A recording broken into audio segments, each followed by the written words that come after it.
반갑습니다. 여러분들의 투자가 행복했으면 좋겠습니다. 캐시메이커 문서진입니다. 오늘 첫 컨텐츠는 평소에 저희 채널에서 좀 볼 수 없는 컨텐츠입니다. 우리가 이제 주목하는 기업의 역사를 좀 말씀을 드리려고 해요. 아무래도 그렇게 하면 주식 자체에 관심이 없는 분들도 좀 재밌게 많이 보실 수 있을 것 같고, 주식을 또 투자를 하시는 분들은 본인이 투자하는 기업의 역사를 또 알게 되면 또 장기 투자하는 데는 좀 도움이 되거든요. 이 기업이 이런 역경을 또 딛고 일어섰구나 라는 거, 그런 것들을 또 잘 알 수 있기 때문에 장기 투자에도 좀 도움이 되지 않을까라고 생각을 해서, 흔히 말하는 약간 그 벌거벗은 종목사 같은 이런 느낌으로 저희가 한번 컨텐츠를 만들어 봤습니다. 대망의 첫 컨텐츠지 않겠습니까? 그러니까 거기에 걸맞는 종목을 오늘 가지고 났습니다. 여러분들이 예상했던 그 종목 맞습니다. 네, 첫 번째 종목 엔비디아입니다. 자, 엔비디아는 여러분들이 다들 아시는 것처럼 지금 현재는 AI를 선도하는 기업이다라고 생각하실 수 있는데요. 제가 오늘 드리는 설명을 보면 이야, 엔비디아도 진짜 고생을 많이 했구나 라는 걸 아실 수 있을 겁니다. 일단 먼저 엔비디아를 설명하기 전에 가장 먼저 우리가 알아야 되는 건 젠슨 황이지 않습니까? 많은 분들은 엔비디아 이꼴 젠슨 황이라고 하는데, 간단히 설명을 드리면 아시는 것처럼 대만 이민자 출신입니다. 대만 이민자 출신이고 스탠포드 대학에서 전기공학을 전공을 했어요. 그러면서 자연스럽게 이 업을 발을 들이고 된 거고요. 학교 때도 컴퓨터를 당연히 좋아했기 때문에 당연히 이제 취직도 그쪽 관련이었고, 근데 이게 참 그 첫 직장이 아이러니합니다. AMD입니다. 첫 직장이 AMD였어요. AMD에 입사를 하게 되고 거기서 실력을 다졌고, 그리고 나서는 LSI 로직스라고 해서 지금으로 보면 이 브로드컴입니다. 브로드컴의 이제 전신이죠. 그래서 LSI 로직스에 이제 또 실력을 또 쌓으면서 이쪽 업에 계속 관심을 두고 있었습니다. 그리고 꽤 실력이 뛰어났습니다. 그래서 업계에서도 컴퓨터 엔지니어로 계속 이제 이름을 알리고는 있었는데요. 근데 이제 그러던 와중에 그 젠슨 황의 이 마음을 꿈틀하게 한 사건이 생깁니다. 그 사건은 바로 애플2의 출시입니다. 지금까지, 그전까지만 하더라도 사실 컴퓨터에서 뭔가 영상 출력과 관련된 부분에 있어서는 신경을 거의 쓰지 않았어요. 대부분의 그전까지 컴퓨터 같은 경우는 CPU, 램, HDD처럼 결과값을 도출해내는 데 좀 집중되어 있었지, 그 결과값을 출력해서 시각화하는 데는 그렇게 크게 신경 쓰지 않았거든요. 그러다 보니까 대부분 컴퓨터라는 게 일부 연구소나 이런 데에 좀 한정적인 활용도였다라고 생각하시면 되는데, 근데 이걸 깬 게 애플이었습니다. 애플이 애플2를 출시하면서 모니터를 달았습니다. 본체에 모니터를 달면서 이 결과값을 시각화하는 데 좀 집중을 했고요. 그렇게 애플2가 나오면서 IBM이 여기에 조금 더 이제 시동을 건 게 컬러 그래픽 어댑터라고 해서, 지금의 어찌 보면 그래픽 카드의 원조격이라고 될 수 있는 요 그래픽 카드를 만듭니다.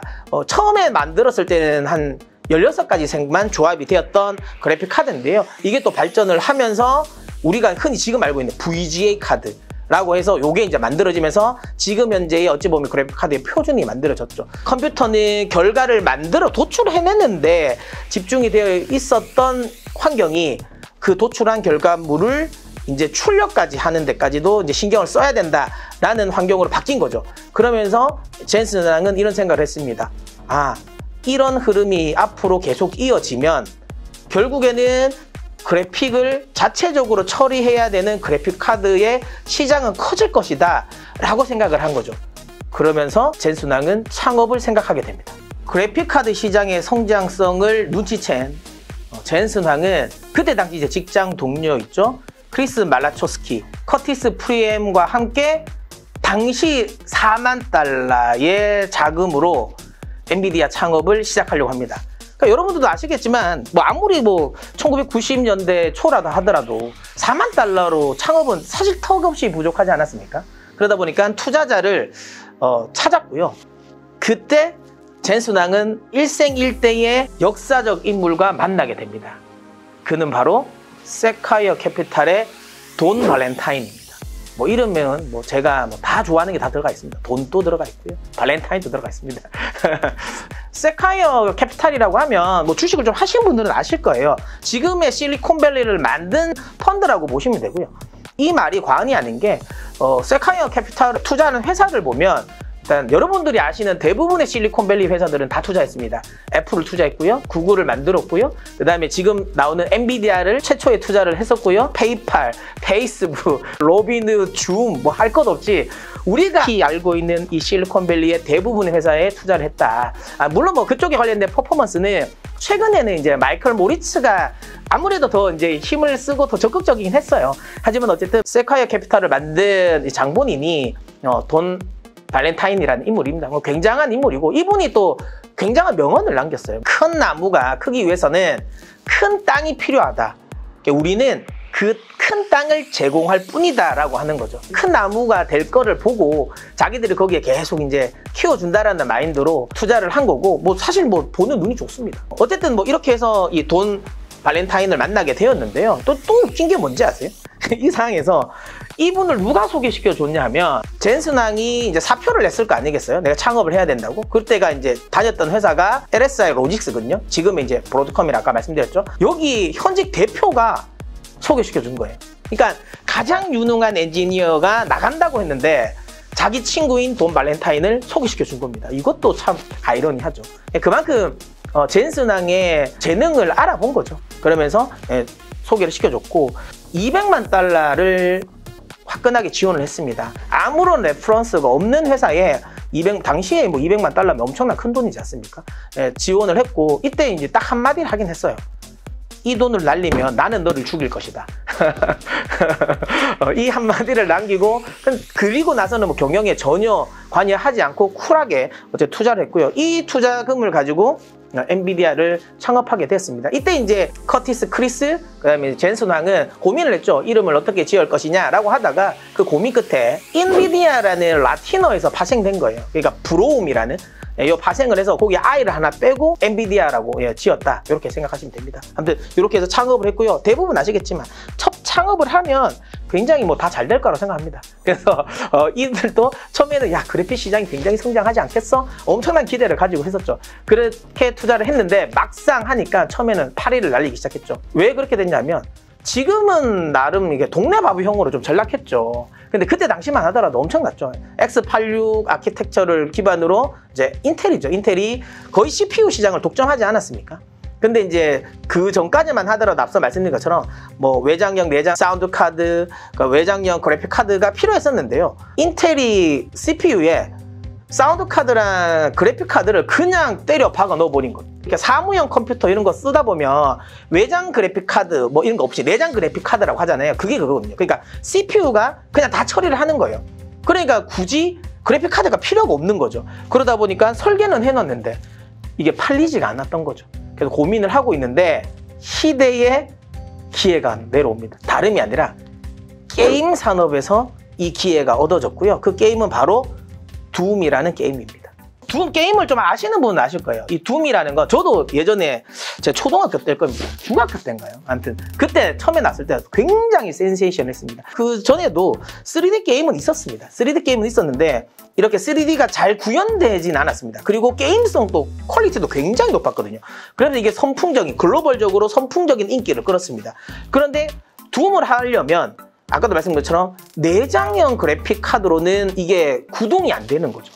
그러다 보니까 둠을 하기 위해서 컴퓨터 그래픽 카드를 사기 시작한 거죠. 그 당시까지만 하더라도 아니 게임을 하려고 뭐 컴퓨터 이런 돈을 쓴다라는 생각을 할 수 있었는데 그만큼 둠이란 거 굉장히 센세이션 했던 거죠. 그래서 둠이 나오면서 3D 게임의 붐이 일어났고 그로 인해서 외장형 그래픽 카드가 불티난 듯이 팔리기 시작했습니다. 그러면서 엔비디아가 엄청나게 돈방석에 앉았다라는 거죠. 자, 이렇게 꽃길만 걸을 것 같았던 이 엔비디아의 첫 번째 위기가 찾아옵니다. 그건 바로 마이크로소프트의 다이렉트X와의 호환성 문제였습니다. 아시겠지만 그 당시만 하더라도 컴퓨터 프로그램은 대부분 윈도우로 운용이 되었었습니다. 그러니까 윈도우와 호환이 되지 않는 건 거의 치명적인 거죠. 근데 그때 당시 우리가 또 게임을 많이 해보신 분 아실 거예요. 대부분 예전에 게임을 하려면 꼭 그런 멘트가 떴습니다. 다이렉트X를 다운로드 받으세요. 이런 멘트가 계속 떴었거든요. 그게 이제 이때 마이크로소프트가 다이렉트X를 업데이트를 하면서 렌더링 기본 요소를 바꿨습니다. 그러니까 이전까지는 3D 렌더링 기본 요소가 사각형이었어요. 이게 무슨 말이냐면 캐릭터를 구성할 때 이 사각면으로 구성을 하게 되는 거예요. 근데 이렇게 하면 아무래도 사각형이라는 한계가 있습니다. 그래서 예전에 3D 게임을 보면 좀 어색하잖아요. 이 각진 거. 요즘으로 따지면 마인크래프트. 그러니까 마인크래프트가 사각형 기본 렌더링 요소로 만들어진 3D 게임이거든요. 그러니까 예전에 3D 게임은 대부분 그걸로 만들어졌어요. 그런데 마이크로소프트가 야, 이 사각형은 너무 어색하다라고 해서 그 요소를 삼각형으로 바꿨습니다. 그러면 아무래도 사각형보다는 더 섬세한 표현을 할 수 있거든요. 그렇게 코어 업그레이드를 하면서 다이렉트X의 요소를 바꿔버린 겁니다. 그러다 보니까 지금까지 엔비디아는 다 사각형 요소였거든요. 그게 적용이 안 되는 겁니다. 호환이 안 되는 거죠. 즉 엔비디아 그래픽 카드를 달면 윈도우에서 게임을 할 수 없었던 거죠. 3D 게임을.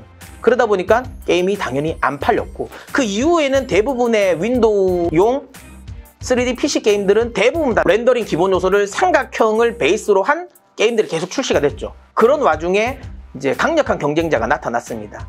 3DFX라는 회사, 게임을 많이 해보신 분은 아시는데 그 부두 그래픽 카드를 만든 회사가 있습니다. 이 회사가 딱 나오면서 마이크로소프트와 손을 잡고 삼각형 기본 요소를 바탕으로 한 그래픽 카드를 계속 출시하기 시작한 거죠.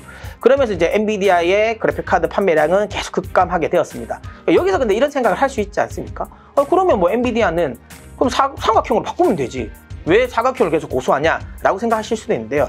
이게 또 계약상 그게 안 되는 게, 그때 당시만 하더라도 이 게임 시장에서 일본 게임사들이 입김이 셌습니다. 특히 엔비디아의 가장 큰 투자처가 지금은 조금 이제 입지가 낮아지긴 했지만 세가였거든요. 근데 세가가 그때 당시 사각형을 기본으로 3D 게임을 만들었습니다. 이미 엔비디아는 세가에 그렇게 만들어주겠다고 해서 500만 달러를 이미 먼저 선투자를 받았거든요. 그 상황에서 그 사각형을 다 너희가 해주려고 하는 거 나 우리 못하겠어, 그만두고 다시 삼각형으로 바꿀게, 이건 안 된다고 생각하지 않습니까? 그럼 계속 이제 이런 상황이 가다 보니까 엔비디아가 정말 파산 위기까지 간 겁니다. 그래서 여기서 제수랑은 일생일대의 결단을 내립니다. 일본으로 넘어가게 됩니다. 넘어가서 읍조를 하는 거죠. 너희의 사각형 렌더링을 고수할 수가 없다. 그래서 너희가 원하는 걸 우리는 만들어줄 수는 없다. 그런데 너희의 돈도 우리는 못 준다. 500만 달러를 우리가 주면 우리 회사는 망한다. 내가 언제가 될지는 모르겠는데 어쨌든 너희 회사의 게임을 만들어주겠다. 하지만 지금은 아니다. 근데 이 돈으로 우리가 꼭 성공할 테니 그때까지만 기다려 달라라고 말을 합니다. 말도 안 되는 이야기인데요. 그때 당시 세가는 그 이야기를 요구를 받아줍니다. 500만 달러도 회수하지 않았고요. 오히려 더 추가적으로 돈을 더 투입을 했고요. 그러니까 세가의 게임은 3D 게임은 좀 지연이 되었습니다. 하지만 결국은 엔비디아는 아시는 것처럼 또 성공을 했죠. 물론 그때 당시 직원의 70%를 해고를 하면서 뼈를 깎는 노력을 했죠. 그러면서 이제 일어섰다, 이렇게 보시면 될 겁니다. 자, 이렇게 인고의 시간을 겪은 끝에 시대의 명작을 발표하게 되는데요. 그게 바로 1997년에 나온 리바 128 그래픽 카드입니다. 이 리바 128 그래픽 카드가 왜 희대의 명작이냐고 하면요, 그 전까지만 하더라도 2D, 3D를 각각 렌더링을 했었거든요. 근데 리바 128이 2D, 3D를 함께 통합으로 렌더링을 하는 가속기를 최초로 적용한 그래픽 카드가 된 거죠. 그러다 보니까 경쟁사의 그래픽 카드 대비해서 엄청난 퍼포먼스를 만들어낸 겁니다. 그러면서 엔비디아는 다시 한번 기사회생할 수 있게 되었다라고 보시면 되고요. 이런 흐름에 또 날개를 달아준 사건이 생기는데요. 이게 이제 지금 현재 엔비디아의 어찌 보면 희대의 짝꿍이라고 할 수 있는 TSMC를 그때 당시 만나게 됩니다. 그러니까 TSMC를 만나면서 생산의 효율화가 되다 보니까 지금 현재 엔비디아가 구사하고 있는 제품 라인업을 다양하게 구사하는 이걸 할 수 있게 된 거죠. 그래서 뭐 리바 128 같은 경우도 하나의 모델이 아니라 뭐 울트라, 뭐 그다음에 여러 가지 뭐 버전을 만들어서 다양한 고객층을 확보할 수 있게 된 거죠. 그러면서 매출도 급증을 했다. 근데 여기서 하나의 미래를 내다볼 수 있는 기술이 이때 당시 나옵니다. TSMC 자체의 퍼포먼스도 좋긴 했는데요. 여기를 더 끌어올린 게 에뮬레이션이라는 거거든요. 뭐 지금은 대부분의 이런 칩리스 업체들이 이렇게 설계를 합니다. 예전에는 이렇게 설계를 했어요. 내가 어느 정도 칩을 설계를 합니다. 그러면 그걸 파운드리 업체에게 보내줘요. 그럼 파운드리 업체는 그걸 가지고 샘플 모델을 만듭니다. 제작을 해서 돌려봐요. 그래서 뭔가가 뭐 문제가 생기면 그걸 다시 보내줍니다. 이런 문제가 있다 하면 그걸 또 수정을 해서 또 다시 그걸 보내면 샘플을 또 다시 제작을 하고, 이런 식으로 왔다 갔다 하는 시간이 오래 걸립니다. 그러다 보니까 제대로 된 칩을 하나 설계하는데 시간이 굉장히 오래 걸렸는데, 이때 엔비디아는 그런 생각한 거죠. 젠슨하고, 아니 이걸 굳이 이렇게까지 보낼 필요가 있나 라고 하면서, 야 이거 가상 공간에서 미리 다 설계해보고 미리 다 작업해보면 되지 않을까 라는 거죠. 그래서 엔비디아가 에뮬레이션 환경을 만들어 놨고, 이게 지금 현재는 뭐 대부분의 회사들이 그렇게 하죠. 그러니까 바로 보내진 않습니다. 이게 잘 되는지 안 되는지 시뮬레이션을 돌려보고, 여기에서 문제가 없으면 그때 가져가서 샘플 모델을 만드는 거죠. 그러면 아무래도 불량률이 줄어들고 또 개발 시기도 굉장히 앞당겨지는 거죠. 그러면서 엄청난 퍼포먼스를 만들 수 있었다라고 생각하시면 되고요. 그러다 보니까 엔비디아는 여기에 굉장히 좀 특화가 돼 있었잖아요. 이 기술은 자연스럽게 디지털 트윈 기술로 이어오게 됩니다. 요즘 아시는 것처럼 가상현실, 그 다음에 자율주행, 여기에 핵심 기술이 또 디지털 트윈이고요. 그래서 디지털 트윈에서 가장 선도주자가 엔비디아의 NU가 뭐 벌써 싹이 있었던 거죠. 벌써 이때부터 시작이 되었다라고 보시면 됩니다. TSMC의 합작에 힘입어 굉장한 퍼포먼스를 만들었고요. 여기서 일생일대, 자꾸만 일생일대가 나오네요. 도대체 몇 생인지는 모르겠는데 여기서 또 시대의 또 명작이 나옵니다. 이때 당시 지포스 256이 처음에 만들어진 겁니다. 지포스는 지금의 대부분 엔비디아의 칩의 이름은 이제 지포스로 많이 따지 않습니까? 근데 그때 당시는 엄청난, 이것도 또 센세이션 했습니다. 뭐냐면 GPU라는 개념을 최초로 탑재한 그래픽 카드였습니다. 이전까지만 하더라도 CPU에서 나오는 결과값을 그냥 조금 더 좋게 만들어주는 보조적인 역할을 했었던 그래픽 카드였는데, 이 GPU라는 거 그래픽값 자체를 GPU에서 따로 연산을 하는 거예요. 따로 연산을 해서 출력을 만들어 주니까 아무래도 그래픽에 대한 이 반응 속도가 빨라질 수밖에 없는 거죠. 지금은 대부분 다 그래픽 카드를 이제 GPU라고 하고 있고, 이게 결국에는 이제 인공지능의 또 토대가 되는 기술이 되기 시작한 겁니다. 엄청나게 뭐 다들 아시는 것처럼 굉장히 잘 팔렸습니다. 적수가 없었죠. 그러다 보니까 뭐 지포스 가격은 뭐 천정부지로 계속 올라가게 됐다라고 생각하시면 되고요. 그리고 여러분들이 지금 컴퓨터를 지금 보시고 PC로 보시는 컴퓨터 같은 경우도 뭐 지금은 듀얼 모니터가 뭐 이거 표준이지 않습니까? 근데 이 듀얼 모니터를 최초로 만들 수 있게 만들어준 게, 할 수 있게 만들어준 게 그게 지포스 2 카드, 그래픽 카드가 나오면서 그때부터 우리가 또 듀얼 모니터를 사용할 수 있게 되었다라고 또 생각하시면 좋을 것 같습니다. 자, 이렇게 계속 이제 꽃길만 걷고 있는 엔비디아였는데요. 여기에 또 이제 미래의 또 먹거리가 또 이때 한번 완성이 됩니다. 이것도 또 게임인데요. 퀘이크라는 게임이 또 엄청나게 선풍적인 인기를 끌었는데, 이때 당시 이암벅이라는 분이 계신데요. 이분은 이제 학교에서 이제 박사 과정을 계속 갖추고 있는 뭐 학자였는데요. 퀘이크 게임에 굉장히 좀 흔히 말하는 이제 심취해 있었던 겜돌이었다는 거죠. 근데 퀘이크를 해보신 분은 아실 건데요. 이게 아무래도 누가 먼저 빨리 적을 발견하냐가 게임의 승패를 좌우하거든요. 근데 그렇게 하기 위해서는 그만큼 그래픽 카드의 성능이 좋아야 돼요. 이게 렌더링이 좀 빨라져야지 흔히 말하는 버퍼링이 없이 바로바로 나올 수 있거든요. 그러다 보니까 게임을 잘하기 위해서 이분은 엔비디아의 그래픽 카드 36개를 다 게임을 1등 하기 위해서 조합을 해서 게임을 돌린 거죠. 그래서 퀘이크 게임에서 우승을 합니다. 박사님이에요. 근데 이 사실을 안 젠슨왕이 그분을 모시고 와서 지금의 쿠다 프로그램의 팀장으로 영입을 하게 됩니다. 이것도 대단하지 않습니까? 그냥 야, 흔히 말하면 야, 게임만 그럼 잘하는 애인데 라고 생각하실 수도 있는데, 야, 너 어떻게 해서 이 게임을 그렇게 잘하게 됐니? 나 이거 해서 이 병렬 연산으로 해가지고 나 이거 여러 개 꽂으니까 더 빨라지던데? 라고 한 거죠. 그래서 쿠다 프로그램이 그때 만들어지게 되었다라고 생각하시면 이것도 참 재밌지 않습니까? 자, 그리고 여기서 또 한번 또 젠슨왕의 미래를 내다보는 또 성견지명을 또 우리가 알 수 있습니다. 아시겠지만 그 당시만 하더라도 AI 인공지능 언어와 관련된 부분은 별로 크게 시장에서는 관심이 없었어요. 그래서 계속 적자가 나는 팀이었습니다. 이땐 진짜 실제로 파산 거의 직전까지 갔었던 위기가 있었거든요. 근데 그런 상황에서도 이 쿠다 프로그램은 계속 개발이 되었고 계속 지원이 되었다라는 거죠. 뭐 그런 뚝심, 그리고 그 미래를 보는 이런 성견지명이 있었기 때문에 뭐 지금 엔비디아가 있는 게 아닌가라는 또 생각을 하게 됩니다. 자, 이렇게 승승장구를 하고 있는 엔비디아에게 정말 절체절명의 위기가 찾아옵니다. 이건 앞서 이야기했던 그런 세가 사태와는 차원이 다릅니다. 그 사태가 바로 우리 흔히 말하는 그 칩 게이트라고 하지 않습니까? G84, 그다음에 G86 칩, 노트북용 칩의 발열 문제입니다.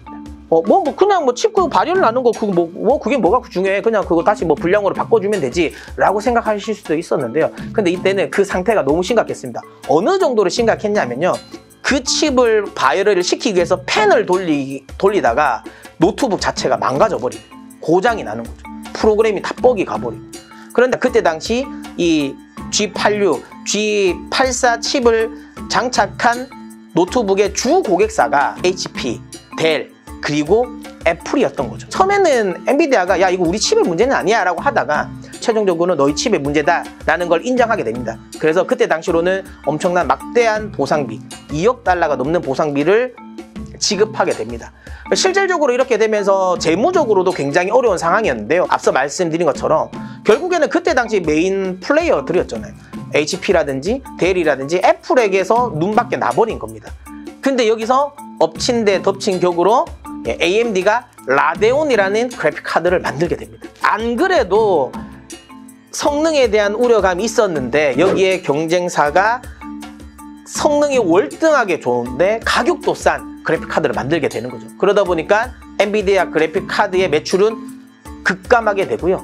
그 시기에 리만 사태가 터지게 됩니다. 글로벌 금융위기가 오면서 정말 파산 직전까지 몰리게 되죠. 자, 그런데 여러분 아시겠지만 엔비디아는 안 죽었습니다. 이때 또 한 번 우주의 기운이 엔비디아에게 내려집니다. 그래서 저희가 엔비디아가 항상 그런 말을 하는 것 같아요. 실적 발표할 때 야 우주를 살리는 건 구원하는 건 엔비디아다라는 말이 괜히 나온 건 아닌 것 같습니다. 우주에 이미 선택을 받은 회사니까 그런 것 같은데요. 이때 당시 아시는 것처럼 뭐가 나왔냐면 가상화폐 열풍이 불기 시작한 겁니다. 물론 가상화폐 열풍 초창기에는 이 엔비디아의 그래픽카드가 별 관심이 없었습니다. 자, 그런데 어느 날 이런 전화가 한 통 걸려오게 됩니다. 야 지금 지포스 칩이 없어서 난리야. 야 빨리 그래픽카드 빨리 생산해줘. 빨리 좀 찍어줘. 라는 통화가 걸려오는 거죠. 근데 이런 전화가 한두 군데가 아닙니다. 고객사가 여러 군데에서 지금 오더 내면 언제 받을 수 있어? 라는 주문이 밀려 들어오기 시작한 거죠. 당연히 엔비디아에서는 의아해했던 겁니다. 이거 왜 이렇게 갑자기 주문이 나오지? 라고 알아봤는데 미국 유명 코인 커뮤니티에 이런 글이 올라오게 된 겁니다. 비트코인 채굴을 빨리 하는 방법을 가르쳐 줄까? 야 이거 엔비디아 그래픽 카드 야 3개 꽂으면 훨씬 더 연산이 빨라져. 야 단순 연산이잖아 계산. 야 이거는 CPU보다 야 GPU가 훨씬 더 빨리 해. 코인 채굴 속도가 4배 이상 빨라. 라는 글이 올라오게 됩니다. 그러면서 우리가 지금 알고 있는 채굴 공장이 생겨나기 시작한 겁니다. 그러면서 이 엔비디아가 가상화폐 열풍을 타고 또 엄청나게 또 성공을 하게 되었던 거죠. 자, 이런 위기를 극복한 엔비디아는 계속 인공지능에도 투자를 많이 하게 되었습니다. 당시에는 회사 내에서도 이런 이야기는 계속 나왔다고 합니다. 그거 돈 안 되는 거 하지 말고 야 지금 돈 잘 되는 거 지금 가상화폐 이거 코인 채굴용 그래픽 카드 더 많이 찍고 거기 라인 좀 더 증설하자라는 이야기가 많이 나왔는데요. 이때 당시 젠슨 왕은 거부를 했습니다. 이 시장이 언제 어떻게 될지는 모른다. 언제 가상화폐 열풍이 꺾일지도 모르고 거기에 투자를 하는 건 미래가 있지 않다라고 많이 이야기를 한 거죠. 그러면서 인공지능 투자에 계속 투자를 하게 됐고요. 여기서 또 한 번의 사건이 또 발생됩니다. 그게 바로 알렉스넷의 출현입니다. 알파고의 어찌 보면 할아버지라고 보시면 돼요. 그 당시만 하더라도 이 인공지능 이 콘테스트가 있었는데요. 그때 알렉스넷이라는 이 프로그램이 나오면서 엄청나게 압도적인 성적으로 우승을 하게 됩니다. 그 전까지만 하더라도 대부분의 인공지능은 추론 시장이었던 거예요. 사람처럼 생각하는 거죠. 자, 요런 털이 요렇게 나오면 이건 대체적으로 개일 가능성이 높아. 이런 식으로 추론 시장으로 접근을 했었던 겁니다. 근데 알렉스넷 같은 경우는 추론 시장이 아니라 지금 현재의 챗GPT, 병렬 영산이죠. 그냥 딴 거 필요 없고 그냥 다 때려박아. 그냥 이 많은 방대한 데이터를 때려놓고 그 데이터에 맞게 이게 나오면 그러면 이거다라는 거죠. 패러다임이 바뀐 거죠. 그러면서 이때 나온 게 맞습니다. 딥러닝이란 게 이때 시작된 거죠. 근데 또 참 웃긴 건 뭐냐면 이 알렉스넷의 개발자가 누구냐면 일리아 슈츠케버입니다. 오픈 AI 창단멤버. 물론 지금은 잘렸지 않습니까? 쿠데타에 실패하면서 지금은 좀 잘리긴 했는데 그러면서 인공지능 개발의 대세 흐름이 된 거고요. 알렉스넷은 엔비디아 쿠다 시스템과 그 다음에 엔비디아 지포스 GXT 580이죠. 요거를 묶어서 학습을 했다라고 이야기를 한 겁니다. 그때부터 인공지능 이꼴 결국은 엔비디아였던 거죠. 이게 이제 계속 이어지기 시작했고 비트코인 시장이 급락을 하면서 엔비디아의 그래픽 카드 판매량이 급감하던 상황에서 2022년 11월 30일 챗GPT가 나오게 되었고요. 지금의 또 한 번의 엔비디아에 또 한 번 또 부상하는 기회가 만들어진 겁니다. 엔비디아의 오늘 역사를 들어보셔서 아시겠지만 그냥 딱 승승장구만 했을 것 같은 회사지 않습니까? 그런데 정말 엄청나게 많은 위기가 있었고 그 위기 때마다 또 그걸 또 슬기롭게 또 잘 이겨냈다. 돈이 될 것 같다라고 생각한 거에 끝까지 뚝심 있게 투자를 했다라는 겁니다. 그 최근에 AI 무용론이 계속 이야기가 나오고 있습니다. 그래서 투자자들이 야 이렇게 투자해서 돈은 언제 벌 거야? 라는 말을 그리고 이거 AI가 돈이 되겠냐? 라는 말을 많이 하고 있는데요. 엔비디아의 성공 스토리를 보면 우리는 알 수 있을 것입니다. 이 AI 시장은 당장 돈이 되지 않지만 결국 그때 투자를 많이 해야 나중에 큰 돈을 벌 수 있다는 거죠. 만약에 그때 당시 회사에서 야 돈이 안 되는 걸 왜 하냐고 해서 쿠다 시스템을 만약에 없애버렸다면 야 그 겜돌이를 데리고 와서 뭘 이런 돈을 투자하냐라고 해서 만약에 쿠다 시스템을 없앴다면 어떻게 됐을까요? 엔비디아는. AI 투자와 관련된 부분은 앞으로도 더 많이 투자될 가능성이 높고 이 엔비디아의 교훈을 빅테크 기업들이 다 알고 있습니다. 그러다 보니까 뭐 이번에 구글, 콩콜에서도 얘기 나오지 않았습니까? 과소 투자가 과잉 투자보다 훨씬 더 위험하다고요. 그러니까 AI 트레이드는 아직도 이어질 가능성이 높고요. 그 AI 트레이드의 핵심 기업은 저는 여전히 엔비디아가 될 거라고 생각합니다. 네, 오늘 저희가 준비한 내용은 어땠습니까? 재밌었으면 좋겠다라는 생각이 듭니다. 여러분들 반응이 좋으면 앞으로도 또 여러분들 궁금해하는 많은 종목들을 또 역사를 제가 한번 낱낱이 파헤쳐 보도록 하겠습니다. 자, 오늘 영상이 마음에 드셨다면 구독을 눌러 캐시메이커의 메이커가 되어 주십시오. 여러분들이 선택하시면 캐시는 제가 벌어다 드리도록 하겠습니다.